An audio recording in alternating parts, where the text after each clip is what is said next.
Fala galera, mais um episódio aqui do LigaCast. Eu sou o Guilherme Massa, cofundador e CMO da Liga, e esse aqui é o LigaCast, que é o seu podcast para falar das histórias de pessoas e empresas que estão transformando inovação em resultado real no mercado e na sociedade. E hoje a gente tem um convidado super especial para falar do mercado de mobilidade e transportes. Estou aqui com o Paulo Scridelli. Muito prazer, quero que você se apresente aqui para a audiência. Obrigado de ter aceitado o convite. Obrigado, Guilherme. É um prazer estar aqui falando com você e com a tua audiência. Eu sou Paulo Scridelli, eu sou atualmente responsável pelas áreas de tecnologia e digital do Grupo Corpay no Brasil. O Grupo Corpay, que é mais conhecido pelo Semparar, que é a sua maior operação aqui no mundo do B2C, e tem também algumas outras empresas no mundo B2B, no contexto que a gente chama de Semparar Empresas. Ah, que maneiro. Então hoje a gente inevitavelmente vai falar sobre ambiente corporativo, sobre mobilidade, sobre transportes, e já queria entrar nisso, que é dar um pouco mais de detalhe para a nossa audiência o que está de estágio hoje de maturidade da Corpay para falar em tecnologia para mobilidade. Então, a Corpay, na verdade, é uma empresa internacional que tem operações em mais de 40 países. Ela trabalha em alguns segmentos diferentes, principalmente com meios de pagamento especializados. E no Brasil, a Corpay surgiu através de algumas aquisições, tanto inicialmente no mercado B2B e também no mercado B2C. E a gente tem investido muito aqui no Brasil para manter o pioneirismo, né? As empresas que são parte da Corpay aqui no Brasil são empresas que têm um DNA de inovação, que são pioneiras nos seus segmentos. E a gente, nos últimos anos, vem trabalhando muito para reforçar essa posição de pioneirismo. A gente trabalha nesse segmento de mobilidade tanto para clientes do B2B quanto do B2C, e temos aqui uma série de projetos sendo desenvolvidos, acompanhando a dinâmica desse mercado, né, toda a transformação desse mercado, que acho que ao longo do bate-papo aqui eu posso entrar mais no detalhe com você. Cara, queria então já aproveitar uma deixa. O que é tendência hoje para mobilidade? Você falou da questão do mercado de vocês, está ligado a pagamentos. Quando eu falo pagamentos para mobilidade, o que o mundo todo vocês estão vendo e onde que o Brasil está comparando com outros segmentos? O segmento de mobilidade ele vem sofrendo algumas transformações, né? A gente trabalha em cima de um core que é um modelo que foi construído muito em cima das nossas soluções de pagamento automático. Ainda é o carro-chefe da nossa operação, mas a gente vem acompanhando as mudanças de mercado e trabalhando em cima de outras tendências. Por exemplo, a própria tendência de carro elétrico é uma tendência que no Brasil ainda não é tão forte como lá fora. A Corpay lá fora tem uma operação grande nessa área de abastecimento para carro elétrico. Aqui no Brasil a gente está fazendo as primeiras ações através de parceiros. A gente hoje tem, através do Super App Semparar, que é um elemento importante da nossa estratégia que eu quero comentar um pouquinho com você mais adiante, mas através do nosso Super App a gente hoje consegue mapear os principais pontos de abastecimento para carro elétrico e em vários deles, inclusive, usar o Semparar como meio de pagamento. A gente também vê aí a tendência no mercado de veículos também de situações onde algumas pessoas não têm mais o desejo de ter a propriedade do veículo. Então o tema de aluguel de veículos de longo prazo é um tema também que vem ganhando corpo. Uhum. E nessa área também a gente, através de parcerias, trouxe para o nosso Super App esse tipo de opção. Então, assim, essas tendências que a gente tem mapeado nesse mercado, a gente, dentro de uma estratégia onde a gente está posicionando o Semparar muito mais do que uma empresa de meios de pagamento automatizados, mas como uma empresa que está montando um ecossistema de mobilidade, a gente tem buscado trazer esses vários elementos de inovação, mudanças que têm acontecido nesse mercado para dentro do nosso Super App, para que a partir dali o cliente tenha ali acesso aos diferentes modais, tenha acesso às diferentes alternativas para esse mercado de mobilidade. Para o cliente final, então, é um mix de a tag, que o pessoal deve conhecer bastante, tag. Sim. Começando principalmente por pedágio, mas indo hoje ser usada para muitas coisas, estacionamento, para drive-thru, enfim, e o aplicativo. Isso. Por que desse mix, né? Onde que cada um gera valor e o que mais vocês estão vendo que esse mercado demanda para além de ter o app e a tag? Uhum. A tag, como eu mencionei, é o nosso produto de origem, né? A boa parte da nossa receita ainda vem dessa questão do pagamento automático da tag, principalmente no mundo de pedágio. E o mercado, nos últimos anos, teve algumas mudanças, né? Nesse mercado, especificamente de pagamento automático de pedágio, a gente tem algumas empresas que têm um portfólio similar ao nosso e outros bancos digitais que incorporaram a tag como parte da sua solução junto à conta corrente ou ao cartão de crédito. Então, tem subsidiado a tag através de outros produtos, né? Que trouxe para a gente uma série de desafios. É uma curiosidade, muita gente até nem sabe disso, mas no meio de pagamento automático para pedágio, a Semparar não tem nenhuma participação no valor da cobrança do pedágio. Eu não recebo nenhum MDR, nenhum percentual da utilização do pedágio. Toda a receita da Semparar vem basicamente da mensalidade que é paga para os clientes. Então, essa movimentação toda que aconteceu no mercado, onde alguns players que têm parte dos nossos produtos passaram a oferecer isso subsidiado por outros produtos de um portfólio que é mais amplo que o nosso, fez com que a gente tivesse que buscar alternativas estratégicas bastante diferentes, né? A nossa estratégia, uma vez que o produto dentro do mercado começou a sofrer alguma canibalização por parte da concorrência, a gente foi numa outra linha, foi na linha de oferecer mais para aquele cliente que vê o diferencial do Semparar na qualidade de serviço, na diferenciação da rede.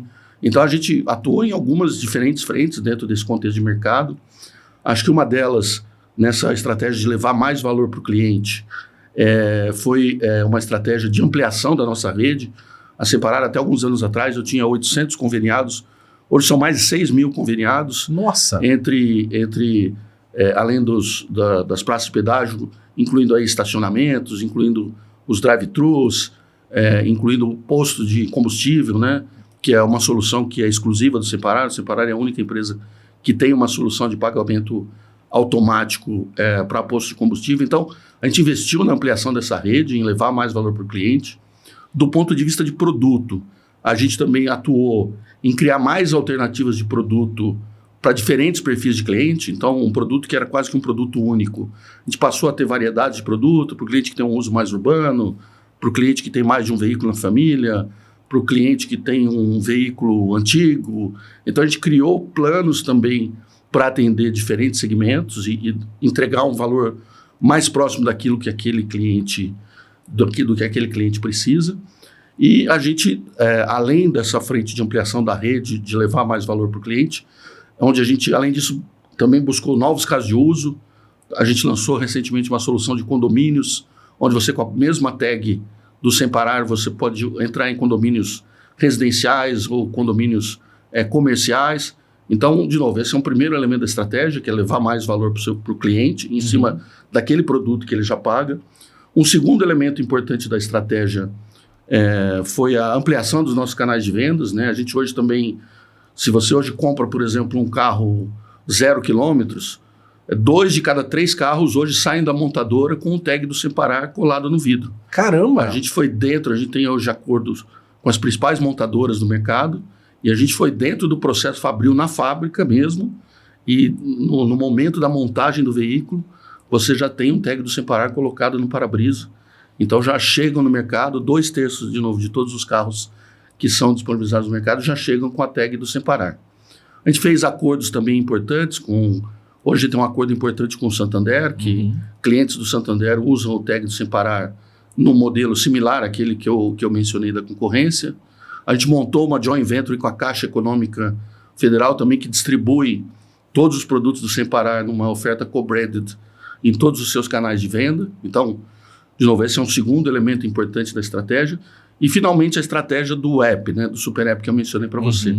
A gente vê o Super App como um elemento central da estratégia de criar um ecossistema em torno de mobilidade, em torno do carro, principalmente. É onde a gente quer se posicionar.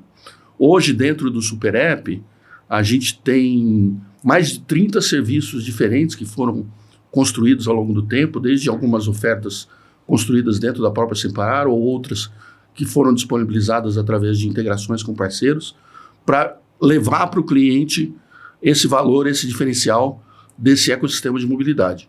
E é um grande desafio, porque, de novo, o core do nosso produto, ele não exige que você use o Super App para utilizar o produto, né? Você pode fazer todos os pagamentos automáticos sem a utilização do Super App. Perfeito. Então, a gente vem trabalhando fortemente também para criar razões para levar esse cliente até o Super App.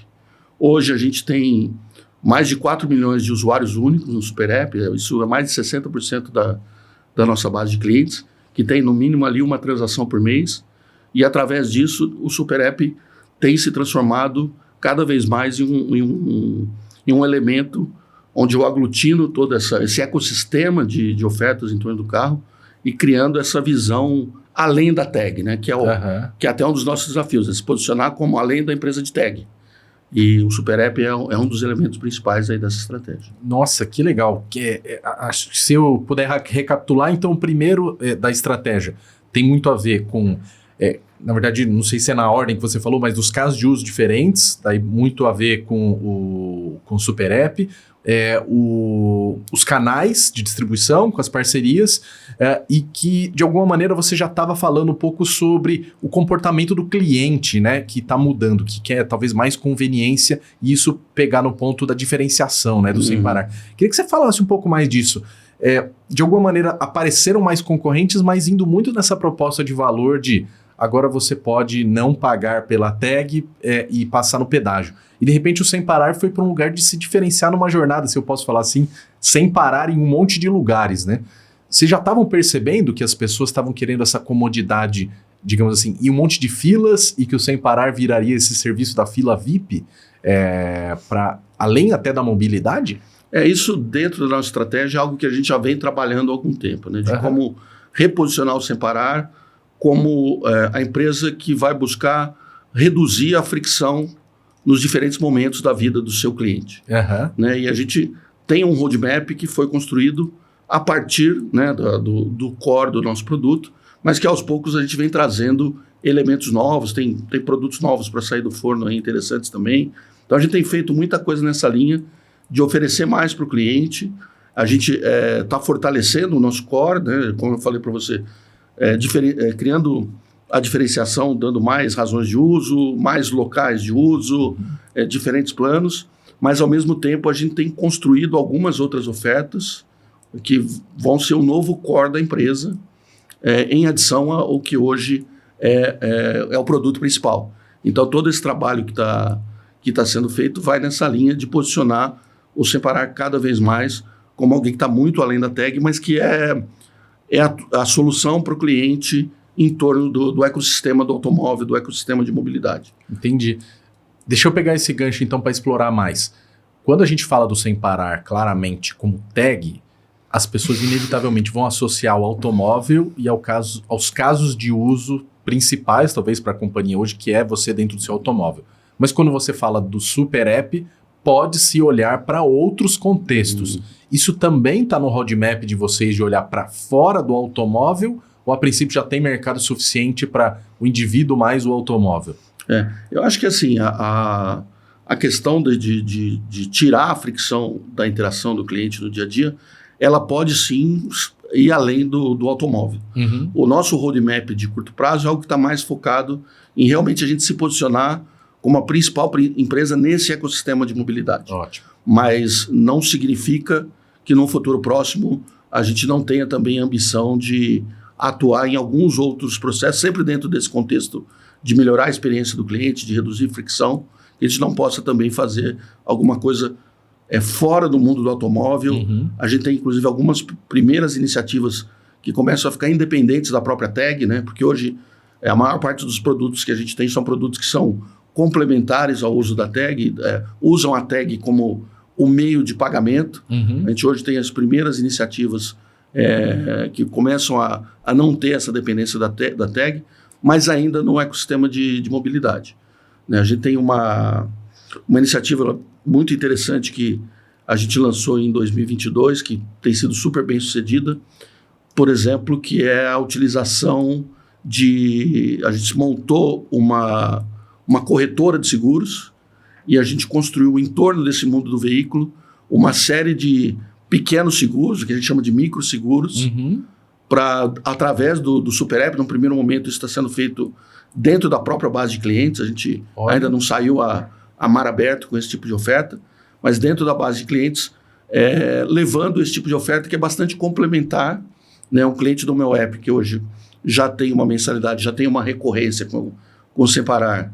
Ele, por exemplo, com um único clique, ele consegue contratar um martelinho de ouro, ou contratar o seguro para a franquia do seguro que ele já tem. Tem uma série de microseguros que para aquele cliente que, por exemplo, tem uma mensalidade de 30, 40 reais por mês, com mais 5, 7, 8 reais, ele com um único clique contrata itens adicionais para o seu portfólio. E é uma iniciativa que, em pouco tempo, a gente conseguiu vender mais de 1 milhão de apólices só dentro da base de clientes. Então, é um dos exemplos como eu falei, desse novo portfólio, que a gente chama lá de New Core, novas avenidas de crescimento. É um exemplo que já foi bem sucedido, é algo que nasceu com um MVP, a gente pesquisando dentro da base de clientes, áreas de atuação onde os clientes entendiam que o Semparar poderia agregar valor para aquele ecossistema, fizemos um MVP e ao longo do tempo isso tem evoluído. Hoje já é uma operação importante, tem um percentual relevante das nossas novas vendas e está entrando já num estágio de maturidade novo.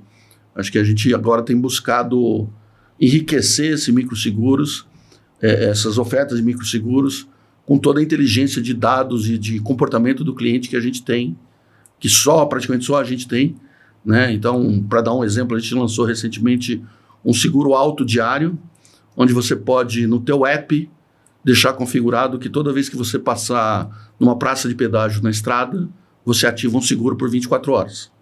Olha só, então seria, sei lá, eu venho de Jundiaí para cá, para São Paulo, ida e volta de casa, naquele dia eu estou segurado, nos outros eu não precisaria pagar seguro se eu ficar de home office, por exemplo. Esse seguro é ativado por 24 horas somente quando você passa por uma praça de pedágio na rodovia.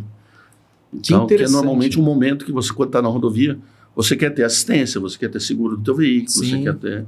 Então, a cobertura se você faz um uso diário, eventualmente vale mais a pena você ter um seguro mais completo. Mas para aquela pessoa que usa a rodovia, eventualmente um dia por semana ou 2, um seguro diário é uma opção interessante, que tem um custo mais reduzido, mas protege a pessoa naquele momento onde de fato ela precisa. Então esse é o tipo de desafio que a gente tem se colocado, de como construir um portfólio, mas não um portfólio tradicional para competir com os players que já estão aí no mercado. É um portfólio que leve valor para esse ecossistema de mobilidade e que ao mesmo tempo use de toda a inteligência, todo o entendimento de hábito dos meus clientes que eu já tenho por toda a operação, por todos os casos de uso que eu tenho com esses clientes. Queria pegar então esse gancho final que você colocou aqui. Você já tem uma base de dados que te traz insights, ou te traria insights sobre o comportamento das pessoas.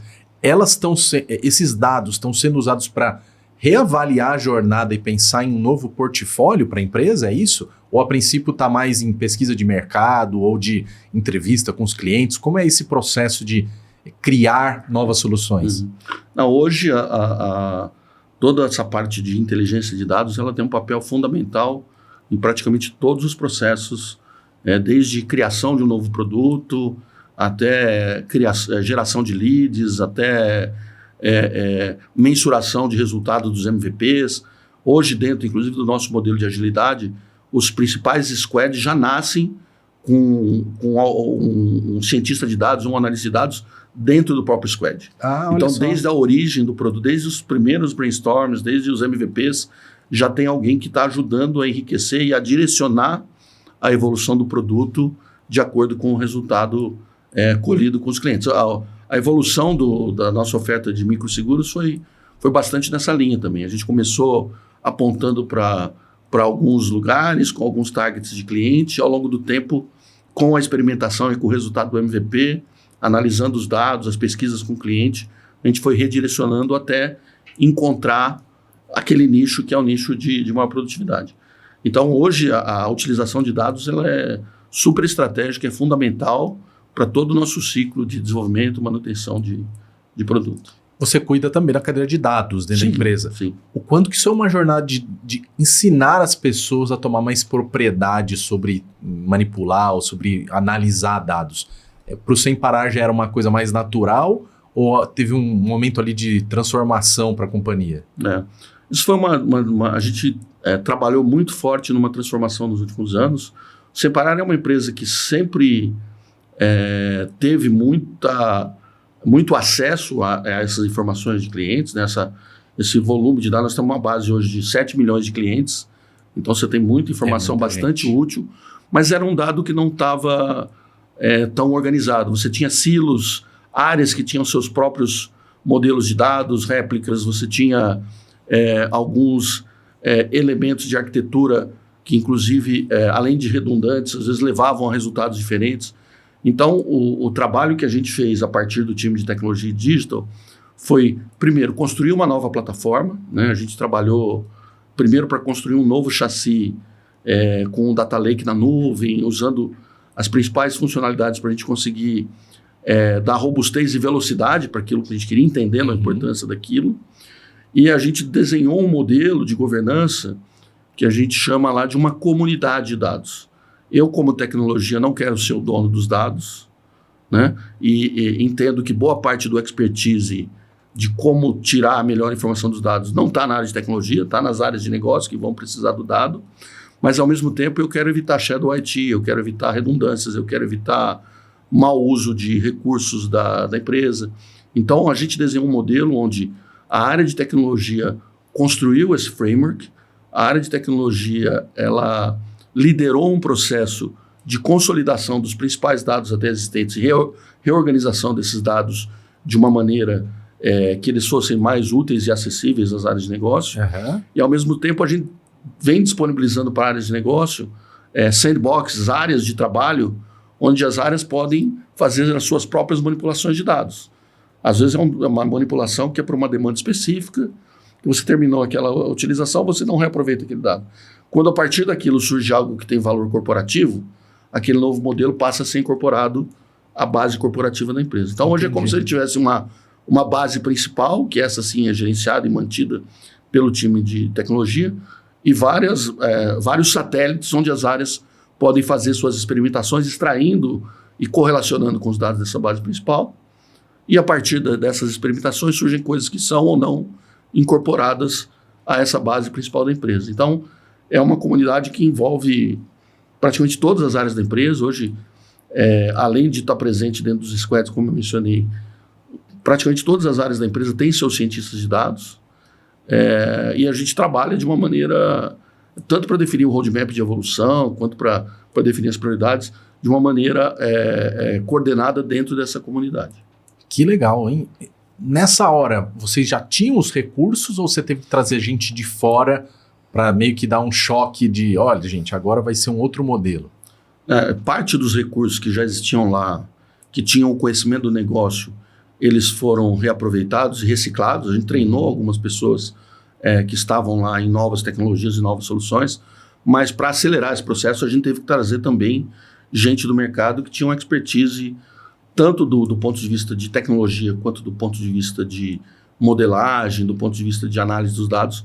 A gente teve que trazer pessoas que já tinham essa expertise, já aplicavam isso em outras indústrias, em outras empresas. Então, a gente fez um mix, a gente reaproveitou e reciclou o time que a gente tinha para preservar o conhecimento do negócio e, ao mesmo tempo, trouxe novos especialistas. A gente começou trazendo, num primeiro momento, empresas especializadas que nos ajudaram a desenhar esse roadmap. E, à medida que a gente foi evoluindo, a gente foi internalizando esses recursos e trazendo para dentro da nossa própria equipe. E isso foi o principal desafio que você viu nos últimos anos? Ou tem mais alguma coisa que, como chapéu ali de VP Senior de TI e dados, que você fala, cara, isso aqui foi talvez um dos maiores abacaxis que eu tive que descascar? Acho que esse foi um deles. A gente, dentro de todo esse contexto que eu mencionei para você, de transformação do negócio, eu falei mais aqui do B2C, mas a gente ainda tem todo o negócio do B2B, que vem da origem de 3 aquisições diferentes que a gente fez nos últimos anos. Além de todo esse desafio de transformação do negócio, de lançar novos produtos, de lançar novos canais de vendas, de disponibilizar muito rápido as soluções novas para o negócio, a gente tem eu brinco, tem uma parte do trabalho que a gente faz, que é o que está lá nos bastidores, que é um trabalho que ninguém enxerga. A gente tinha uma plataforma tecnológica que atendia toda a necessidade da empresa, mas não é uma plataforma que nos daria a velocidade que o negócio exige hoje, por exemplo.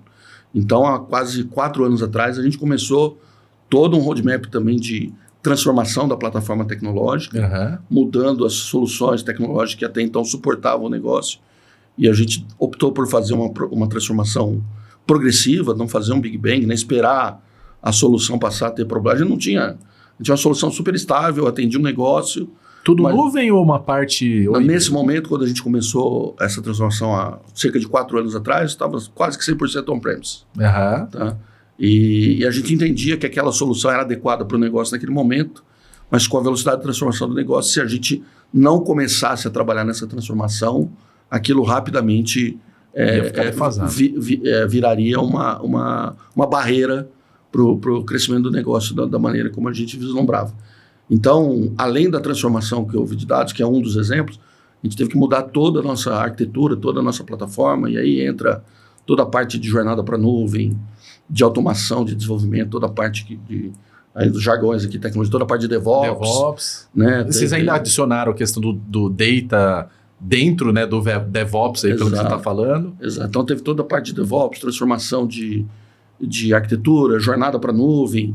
É aquela coisa de ir trocando a turbina do avião com ele em voo, né, atrasado para chegar no... Então, é um trabalho muito grande de estruturação. E também, a gente, nesse mesmo período, foi o período em que a gente mudou também toda a forma de trabalhar da empresa, né? A gente começou mais ou menos nessa mesma época o nosso processo de transformação digital, né? Começou num primeiro momento com a gente implantando agilidade dentro da própria área de tecnologia, né? Criando os primeiros squads, entendendo os novos papéis, né? Os POs, Scrum Masters, como é que isso funcionaria numa área de tecnologia que até então trabalhava num modelo mais tradicional de waterfall. Então, a gente começou também, mais ou menos há 4 anos atrás, uma experimentação do modelo ágil. Aí depois nós, junto com a área de negócios, ampliamos esse modelo numa segunda etapa já do processo, trazendo a área de negócio para dentro da agilidade. Né? A área de negócio também entendeu que isso era importante para a estratégia da empresa. Então, a gente trabalhou, foi muito bacana, que foi um trabalho conjunto da área de negócios, da área de tecnologia e da área de recursos humanos, porque é uma transformação cultural da empresa, né? Muda os papéis e responsabilidades, muda a função da liderança. Então, a gente teve essa segunda etapa, onde a gente construiu todo esse trabalho de criar squads multidisciplinares, criar as tribos organizadas de acordo com as cadeias de valor da empresa, criar centros de excelência formatados como capítulos, para você, ao mesmo tempo, dar agilidade, dar independência de tomada de decisão na ponta para os squads, mas através dos capítulos garantir que as melhores práticas estão sendo adotadas, né? Você evitar também a formação de shadow ITs. Então, a gente passou por um processo junto com a área de negócio de construir esses modelos multidisciplinares, pensar nos primeiros OKRs, de como é que a gente ia medir o resultado desse time. É o que eu chamo de uma segunda fase. Mas, nos últimos 18 meses, a gente escalou isso para a organização como um todo. Então, hoje são 14 tribos e cerca de 50 squads trabalhando nesse modelo. Envolve aí quase 500 pessoas, tanto da área de TI quanto da área de negócio, trabalhando dentro dessa estrutura. A gente fez todo o link disso com o planejamento estratégico da empresa. Então, evoluímos o modelo de OKR e orientamos o desdobramento do planejamento estratégico em quarter plannings, que a gente chama de PI plannings, dentro do modelo ágil, onde a gente alinha todos os objetivos de negócio com a empresa, com os OKRs, e a partir daí a gente define quais são os projetos de tecnologia e projetos que, inclusive, que não são de tecnologia, mas que de alguma forma tem alguma relação com aquelas organizações que a gente criou. A gente aí sim prioriza esses projetos, que são os projetos que vão atingir aqueles OKRs, que, em sendo atingidos, vão entregar o resultado para o negócio. Então, foi um processo bastante intenso, mas que rapidamente começou a trazer resultados, trazer velocidade das entregas. E eu digo que agora a gente está numa quarta etapa, que é a gente trabalhar buscando aumentar a maturidade dos capítulos, dos squads, otimizar as métricas, né? A gente trabalhou nos últimos meses também instrumentalizando muitos squads com métricas para você poder criar objetivos de produtividade, que costuma ser uma dificuldade, né, dos times, porque a gente foca muito em delivery, né? e de repente com o lance das OKRs acaba falando muito mais de valor para o cliente, né? E como está sendo para vocês criar essa aproximação? O cara lá do desenvolvimento, o time de DevOps, tendo que, junto com o time de negócio, preocupar muito mais com o valor de negócio. Eu costumo dizer que acho que um dos grandes ativos que a gente construiu se você hoje entra numa reunião de um squad, você por vezes não consegue identificar quem é de negócio e quem é de tecnologia ali dentro. Olha As só. pessoas incorporaram essa cultura de, não, eu estou aqui para atingir aquele resultado, seja ele um resultado de vendas, uma redução de churn, uma melhoria de NPS, a construção de uma nova jornada. Então, eu acho que esse elemento cultural ele já foi bem assimilado dentro da empresa. As metas de todas as áreas são as mesmas atreladas aos OKRs. O profissional de tecnologia, por exemplo, não é cobrado por entregar o projeto no prazo, ou com a qualidade, ou com os atributos. Não, ele é cobrado por atingir o OKR que aquele squad definiu para aquele determinado período. Uhum. Então, as pessoas começam a mudar a mentalidade e as pessoas de tecnologia cada vez mais começam a conhecer o negócio, e o time de negócio também cada vez mais começa a conhecer tecnologia, né? Então, cria um ambiente que é bastante interessante do ponto de vista de troca de ideias, de as pessoas opinarem de uma maneira mais livre nas diferentes frentes, nas diferentes áreas. E se me permite, acho que tem olhando o mercado, ainda tem bastante casos de empresas que até adotam metodologias ou práticas ágeis, mas que na hora que entra na reunião ainda é muito comum de você falar assim, olha, é evidente as pessoas que são de TI e que muitas vezes elas só entram a partir de um determinado estágio em que você já projetizou as coisas, e daí se usa Kanban, Scrum, o que for, é um detalhe ali no processo, e viver essa jornada que você está falando, né? O quanto que você acha que vocês já atingiram de evolução comparando com o mercado? Você deve ter os seus benchmarks aí. Sim. Né? Cara, acho que o grande segredo para conseguir atingir uma maior maturidade nesse processo é você ter uma liderança que realmente quer fazer com que isso aconteça e que não coloca as barreiras entre as áreas. Né? No nosso modelo, eu sou responsável por uma estrutura de TI corporativa que reporta para um CIO global que está lá em Atlanta na cadeira dele. No dia a dia, eu tenho reuniões dos squads, que são, por exemplo, do Sem Parar B2C, que eu tenho lá um business owner que é de uma área de B2C, que ele tá dando uma orientação, está dando uma estratégia para o meu profissional que está alinhada com a estratégia da entrega daquele squad. Uhum. Se as lideranças não tiverem essa capacidade de entender que no modelo ágil o papel da liderança muda, que você como líder não vai determinar o que sua equipe vai fazer. Você tem outras atribuições. Você vai cuidar da carreira das pessoas, da capacitação das pessoas, você vai abrir caminho para que as pessoas possam fazer aquilo que precisa ser feito, você vai dar o coaching, você vai ajudar a alinhar tecnologia com a estratégia. Mas se o meu líder de TI acha que é ele que tem que dizer o que o desenvolvedor vai fazer, essa coisa não funciona. Uhum. Então, acho que o grande desafio para que ele funcione é quebrar os silos. É entender que você por acaso está no organograma de tecnologia, você no organograma de vendas, quando ele junta uma equipe aqui para melhorar uma cadeia de valor, esse time tem uma missão comum, tem uma estrutura de governança que é ela que determina o dia a dia das pessoas. Os líderes funcionais, eles não estão opinando aqui. Eles têm outros papéis. O gol é o mesmo, independente de ser goleiro, atacante, meio de campo. Exatamente. Então, eu acho que a grande diferença, eu acho que a gente conseguiu construir isso no Sem Parar. Óbvio que você sempre tem situações e tem áreas específicas e tem onde você ainda não está 100% maduro e precisa continuar trabalhando. Mas, de maneira geral, eu acho que tem hoje uma maturidade muito grande das lideranças para entender como esse modelo funciona, as vantagens que ele traz e se adaptar a trabalhar com esse modelo. Quando você fala lideranças de TI ou de todas as lideranças... Inclusive das áreas, né? Você tem... Acontece o mesmo com o marketing, acontece o mesmo com o produto, com o UX, com... Não é o gestor funcional que está dizendo assim, não, essa tela é desse jeito, olha, não, você vai usar a plataforma A, B ou C, não. O squad tem autonomia para tomar essa decisão. É óbvio, né? Como eu falei, a gente tem a governança dos capítulos, a gente tem que garantir que tudo use as plataformas, a estratégia de arquitetura da empresa, mas os times têm poder de decisão na ponta. Porque se você monta um modelo onde o gestor funcional continua querendo atuar e centralizando todas as decisões, Aí acontece o que eu falei, é um modelo ágil meio que de faz de conta. De fachada, Tem assim, muita né? gente hoje que diz, não, eu tenho Scrum, eu tenho...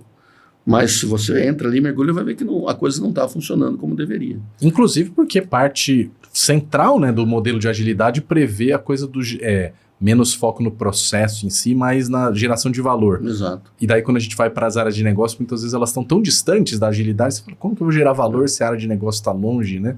Eu vou estar entregando código, projeto, enfim, né?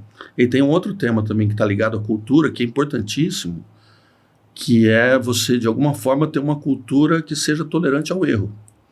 Se você é uma empresa que quer fazer coisas rápido, que você quer trabalhar com MVPs, você quer muitas vezes pivotar de uma ideia para outra e descartar uma ideia que você já investiu um tempo nela, às vezes, e tem alguma dor em você abandonar aquilo, a empresa tem que ser tolerante ao erro. Como que é isso no Sem Parar? Isso é algo que acho que vem desde a cultura do nosso CEO Brasil, até os CEOs das unidades de negócio, e é parte acho que da característica da maior parte das lideranças da empresa.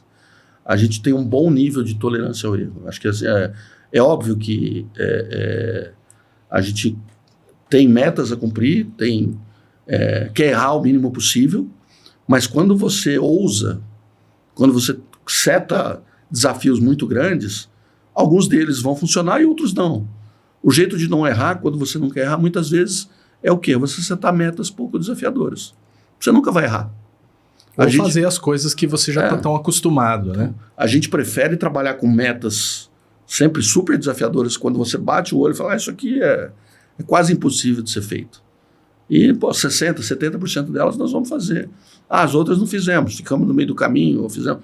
Ok, mas a cultura que a gente tem construído na empresa, e acho que a liderança, eu acho que está bem uniforme nesse sentido, é uma cultura que permite as pessoas experimentarem, cometerem erros sem aquele medo de, vamos procurar o culpado, vamos demitir a pessoa que estava conduzindo aquele projeto que não deu certo. Isso simplesmente não existe dentro da organização hoje. Eu acho que é a gente tinha falado agora há pouco, né, de por que dá certo em algumas empresas e por que não dá. Eu acho que esse é um outro elemento fundamental. Autonomia e que as pessoas possam se sentir mais responsáveis por entregar o resultado com liberdade para bater cabeça em algum momento que ela está testando coisas novas. Isso gera também uma cultura de aprendizado, né? À medida que você delega a decisão, que as pessoas no dia a dia estão mais desafiadas a experimentar coisas novas, a decidir por conta própria, elas têm uma curva de aprendizado muito maior. Então você forma outros líderes também numa velocidade muito maior. Então eu sou suspeito para falar que eu sou muito adepto desse modelo de delegação com responsabilidade, esse modelo de você dar o caminho e ter as pessoas certas para conduzir as coisas com autonomia. Eu acho que eu não vejo uma outra forma de trabalhar, principalmente em tecnologia. A gente acaba trazendo muita gente de times de tecnologia, de lideranças de tecnologia, porque elas muitas vezes estão próximas do tema inovação. Você já passou por essa cadeira em outras ocasiões, né, em outros momentos da tua carreira. O que seria uma sugestão tua para... Eu sou um CIO e quero entrar nessa jornada de transformação, e eu sou um CIO e já estou vivendo, o que eu posso fazer adicionalmente? Olha, eu acho que dentro de uma carreira de CIO, já nos últimos anos, eu vejo um papel que é muito diferente do que era alguns anos atrás. Eu tenho já alguns anos de estrada e conheci aquele papel do CIO, que era o gerente do CPD, aquele que a única preocupação dele era manter as coisas disponíveis. Database e sistemas operacionais. Exatamente.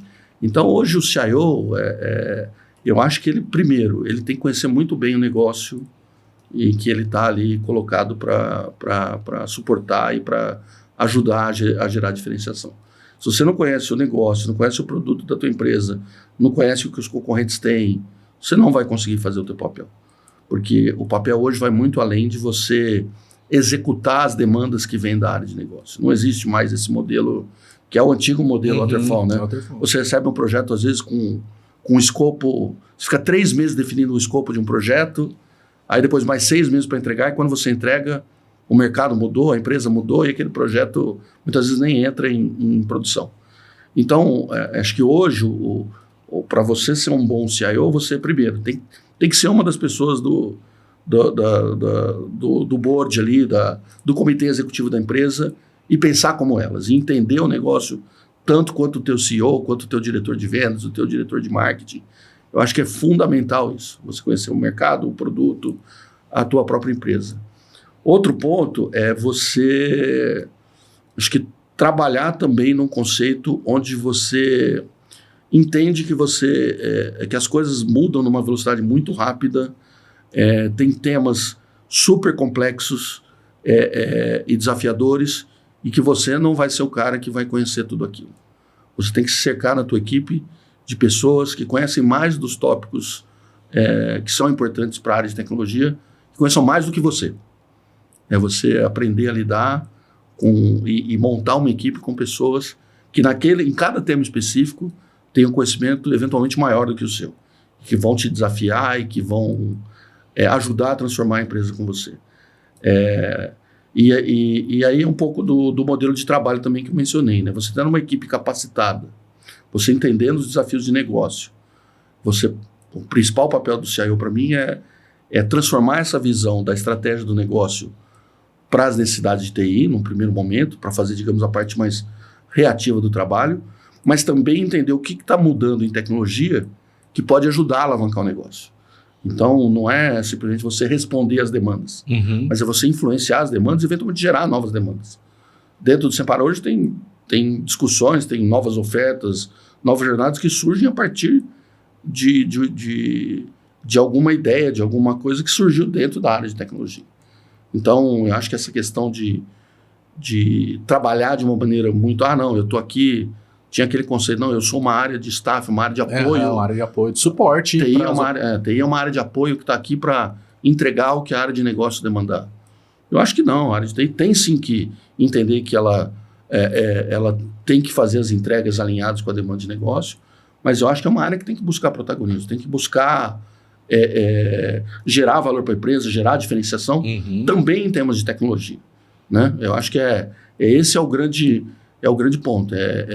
E é difícil você hoje ter um perfil de alguém que consiga ter uma visão tecnológica robusta num mundo que está se transformando na velocidade que está, ter uma visão de produto, ter uma visão de marketing, ter uma visão comercial, mas acho que são essas pessoas hoje que se destacam nos seus papéis de CIO, porque conseguem, de fato, ter uma amplitude na sua atuação e colaborar de uma maneira efetiva com o comitê executivo da empresa. Você acabou falando um dos papéis e que outros convidados que eu trouxe também citaram isso, do CIO também ser demandado pela agenda do novo, das novas tecnologias, da inovação. Como que é isso hoje para vocês e como que você está pensando esse tema inovação do ponto de vista de cultura e gestão das pessoas? O meu entendimento de inovação, e acho que também senso comum dentro da Semparar, que inovação não é fruto de um processo específico ou algo que tem que acontecer dentro de uma área. A área de inovação vai pensar... Eu acho que a gente tem que criar mecanismos de usar a inteligência coletiva da empresa. Né? Você tem lá centenas de pessoas, cada uma que conhece aquilo que está fazendo, algumas que fazem há muito tempo, outras que chegam com a experiência de outros lugares, de outras vivências. Eu acho que você incentivar a inovação é você conseguir capturar essa inteligência coletiva e transformar em ações específicas que levam aquilo para que gera valor do negócio. Então, por exemplo, uma das coisas que a gente construiu dentro do time de digital é um processo que a gente chama lá de delta. O que são os nossos deltas? Eu tenho uma equipe que é uma espécie de consultoria dentro da área, que muitas vezes faz uma imersão dentro da área de negócio, conversa com a área, entende as dores da área, entende oportunidades, e junto com aquela área cria um plano de inovação ou de transformação, mas a partir daquilo que você encontra na própria área, né? Você entender os desafios. Uma imersão interna ali. Uma imersão interna, é quase que uma consultoria interna. A gente trabalha em várias frentes, entende as dores e muitas vezes as ideias para resolver aquelas dores estão dentro da própria equipe.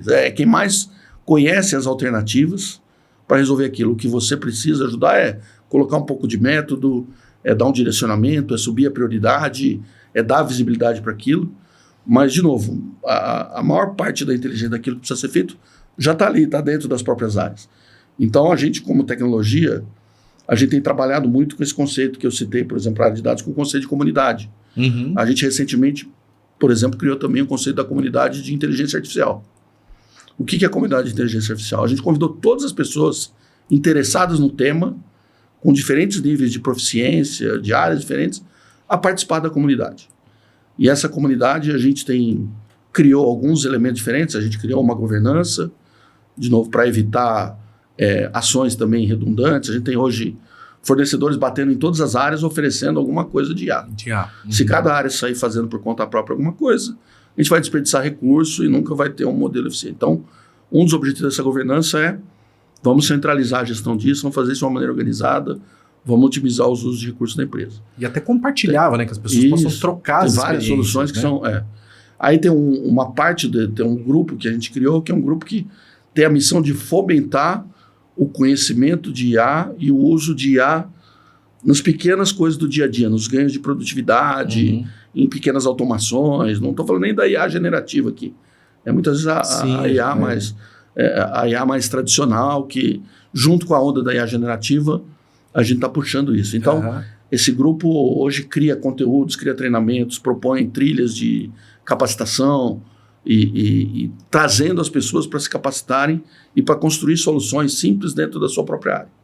E tem um outro grupo de trabalho, que é o grupo de trabalho que está trabalhando nas principais soluções de IA mais disruptivas para a empresa, que a gente quer fazer para atendimento a cliente, que a gente quer fazer para o nosso front-end de vendas, o que a gente quer fazer dentro da própria área de tecnologia. Então, a gente criou uma governança, criou uma comunidade, tá? E lá dentro a gente incentiva as pessoas, a gente encontra soluções das próprias pessoas que estão na comunidade, que atendem as suas áreas. Então, para mim, isso é um exemplo interessante de como é que a gente vê inovação. E não é um guru que está sentado em algum lugar, que tem uma iluminação. Ela é mais distribuída. Ela é mais distribuída. Ela é mais porque o conhecimento está distribuído. Sim. Quando você consegue capturar essa inteligência coletiva e focá-la de uma maneira produtiva, isso tem um poder enorme dentro da organização. E o que essa comunidade já levou de resultado ou de entregas relevantes que você pode compartilhar aqui com o pessoal? Especificamente na área de IA. Então, a gente tem algumas... A gente começou esse trabalho tem menos de um ano, mais focado na comunidade de IA. A gente lançou uma primeira solução que a gente lançou ainda no ano passado, no terceiro quarto do ano passado. A gente implantou a gente já tinha um chatbot que fazia atendimento a clientes. A gente conectou o nosso chatbot do atendimento a clientes com uma IA generativa. Pegamos todo o conteúdo que a gente tinha de atendimento dos clientes, treinamos essa IA com esse conteúdo específico e passamos a usar no chatbot a IA generativa. Isso está no ar há pouco mais de 6 meses. E assim, de cara, logo nas primeiras semanas, a assertividade de respostas e uma coisa que a gente chama de a retenção do cliente no chatbot, sem precisar passar por humano, aumentou consideravelmente. Então, a gente, com essa primeira aplicação, que foi, vamos fazer um primeiro piloto de algo que a gente entende que possa provar o valor disso. Foi um projeto de 2 meses, um projeto relativamente curto, mas que, assim, com 2 semanas já provou seu valor e até hoje está lá em produção, evoluindo, e é um caso concreto que a gente tem lá. E o custo de posição de atendimento nesse caso aí, ele é bem fácil de estratificar na empresa, é uma conta conhecida. É uma conta que fecha fácil. E a gente, desde lá, tem aberto outras frentes. Por exemplo, hoje, a gente utiliza, no nosso próprio processo de desenvolvimento de software, a gente está utilizando ferramentas que ajudam na construção de código. Então, hoje eu tenho mais ou menos 30% de todas as recomendações que são geradas pela IA, quando o meu desenvolvedor está trabalhando lá no framework de desenvolvimento de software, aceitas pelos desenvolvedores e dando aí, a gente estima um ganho de 10, 15% de produtividade para o meu time de desenvolvimento. E dentro do próprio processo de TI, construção de cases de teste, depuração de código. O próprio time de digital também, quando faz todos os rituais do ágil, tem utilizado a IA para pegar todos os feedbacks dos diferentes atores ali que estão trabalhando e colocar na IA e a partir daí sumarizar e mais rapidamente poder avançar em cima dos rituais do ágil. Então, a gente disseminou isso em várias áreas, né? Não só na TI, e a gente tem outros projetos, como eu falei, mais simples, de construir base de conhecimento interna para você consultar resultados. Por exemplo, um dos projetos que a gente está em piloto lá é um projeto para que o nosso time de campo possa rapidamente consultar a informação sobre a nossa rede de conveniados. Então, imagina, eu tenho uma rede de conveniados, como eu mencionei, de 6 mil pontos, que cada um deles tem algumas centenas de eventos por dia. Você tem uma massa de dados, então, com milhões de informações, e você tem um time de campo com 10, 15 pessoas que tem que cuidar de toda aquela... né? Então, hoje, através da IA, o time do campo consegue consultar via linguagem natural e falar em quais localidades aconteceu tal e tal situação, aonde eu tive um desvio acima de tanto em relação ao nível de serviço, etc. Então, todo aquele trabalho de análise, de pós-processamento, a gente já construiu uma massa de dados e plugou a inteligência artificial para permitir uma interação em linguagem natural também, que deu uma resposta muito mais ágil para isso. E a gente, na área de call center, é uma área de atendimento ao cliente, é uma área que a gente tem investido bastante também. A gente já tem trabalhado com o conceito de um copiloto para o atendente. Então, o copiloto do atendente, à medida que ele começa um atendimento, o copiloto já começa a buscar as informações na base de conhecimento que ele precisa para atender aquele cliente. A gente está trabalhando no novo front-end de vendas também, usando o IA para ser mais assertivo naquela oferta que eu vou levar para aquele cliente com aquele determinado perfil.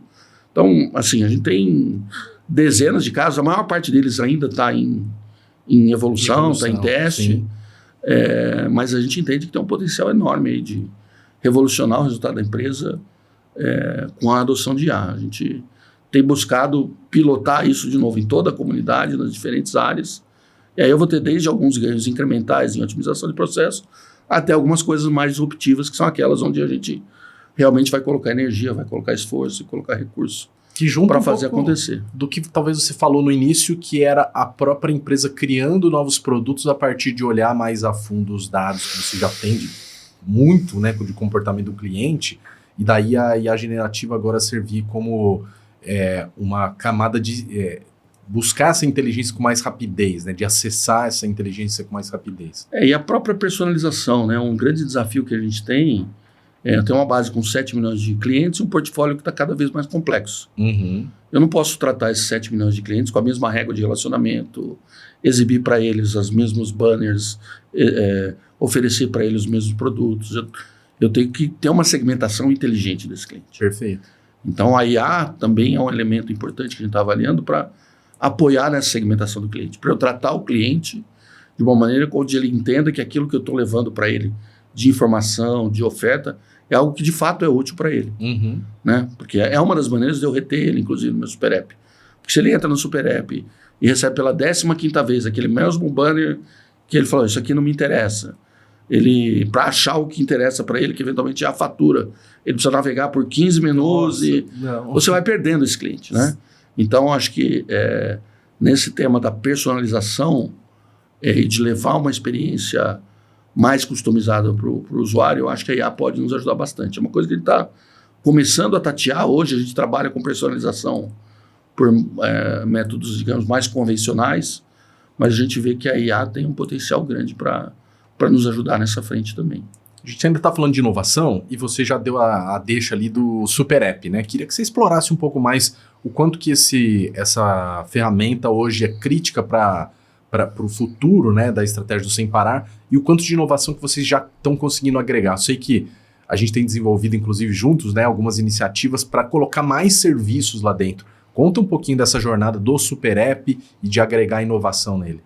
Então, o Super App, ele nos últimos anos se transformou bastante de um elemento que era quase um elemento acessório, onde o cliente entrava ali para ver uma fatura, para fazer alguma requisição, algo muito pontual, para um elemento central dessa estratégia, como você mencionou. Então, a gente trabalhou desde digitalização de serviços, levando uma série de serviços que antes eram através do call center, através de URA. Você consegue fazer a maior parte das jornadas do Sem Parar hoje. Você consegue fazer no app de uma maneira muito mais fluida, muito mais rápida. É óbvio que por trás disso, para tudo isso acontecer, tem uma camada de integração de tecnologia entre todas as plataformas que tá suportando esse tipo de uso.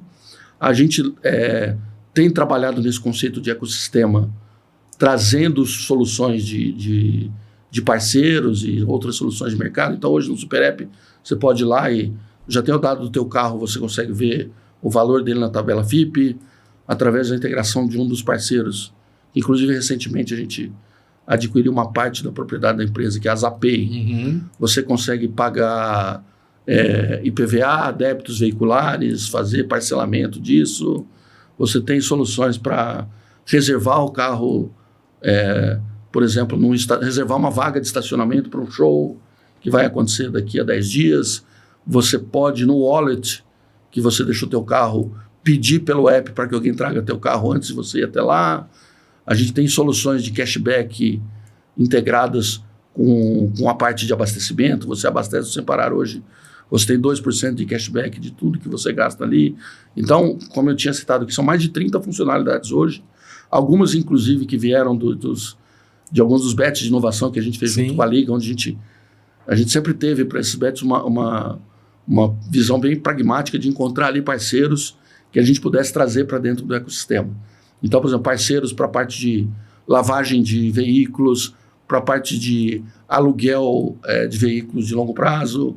São parceiros que vieram através do trabalho conjunto com a Liga e a gente incorporou no nosso ecossistema. Então, acho que o grande desafio do ponto de vista de tecnologia e eu diria também de UX nesse Super App, é primeiro você ter essas integrações com dezenas de empresas diferentes. Para poder ter escala de inovação. E para poder, de novo, ter o teu usuário voltando no Super App, porque ele entende que eu preciso de algo ligado ao mundo do veículo. Onde eu vou achar? É no Super App do Sem Parar. E, ao mesmo tempo, ter uma jornada que seja fluida, né? Porque à medida que você começa também a ter muitas funcionalidades, ter algo muito complexo, você tem que ter uma inteligência de desenho dessa jornada que continue fluida, continue para o cliente algo... De novo, o cliente não quer navegar em 10 minutos para chegar em nenhuma funcionalidade. Então, eu acho que tem um desafio grande aí, sempre de UX, de desenho de jornada, além de todo o trabalho de integração de tecnologia.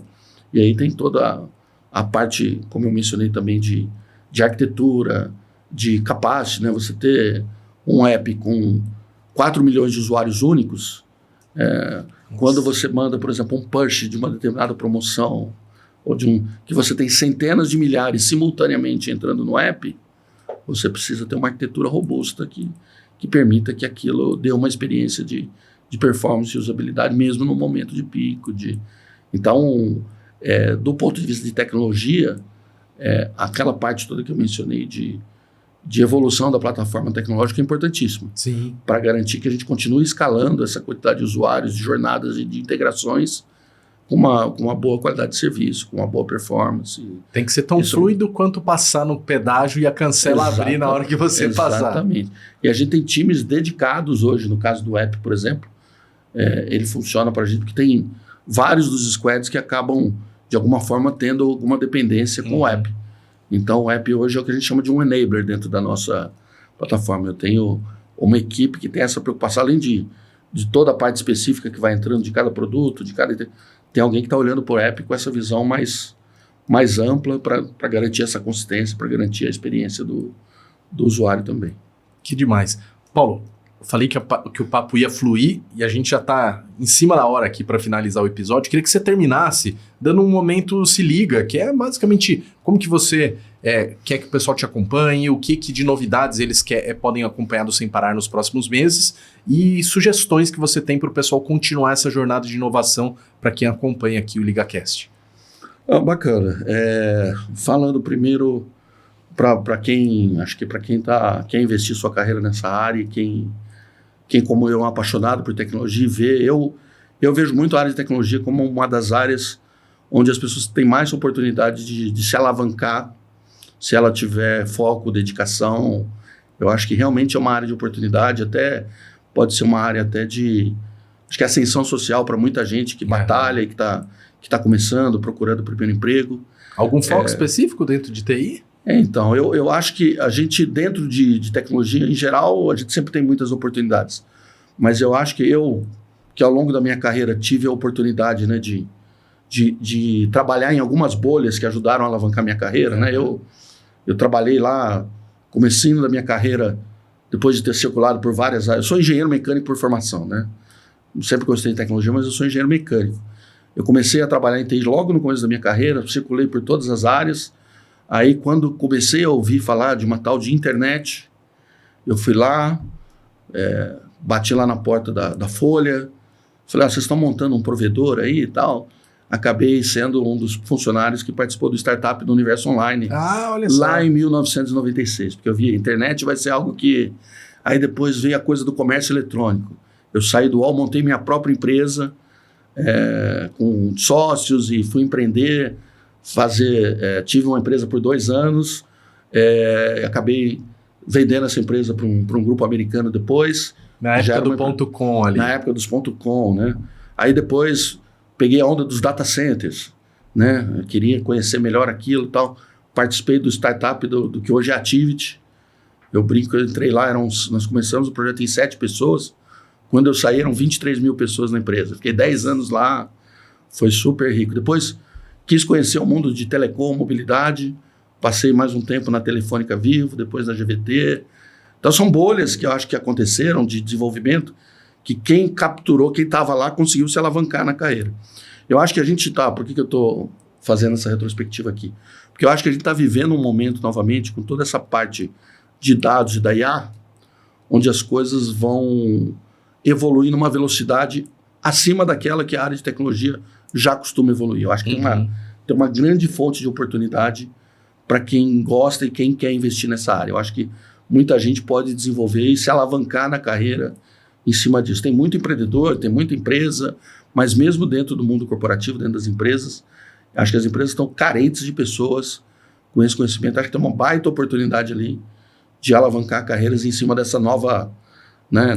É um hype, mas eu acho que é muito mais do que um hype. É de fato algo que vai transformar, é uma nova onda de transformação, que eu acho que para quem está entrando no mercado, ou para quem já está ali há algum tempo, é uma baita oportunidade de desenvolvimento. Então, se eu puder recomendar alguém a investir em tecnologia, eu acho que essa é uma das áreas que nesse momento vale a pena ter um investimento. Mas eu achei maravilhosa essa tua definição, de alguma maneira, pegar o que a gente fala de bolha, né? Soa em muitas ocasiões uma coisa meio pejorativa ou negativa, mas você usando isso a favor, né? Falando, cara, tem um negócio ali que está fervilhando, e todos esses que você falou, por mais que sim, tiveram empresas que eventualmente não deram conta de seguir adiante, muitas dessas coisas permanecem até hoje e elas reinventaram as suas indústrias, né?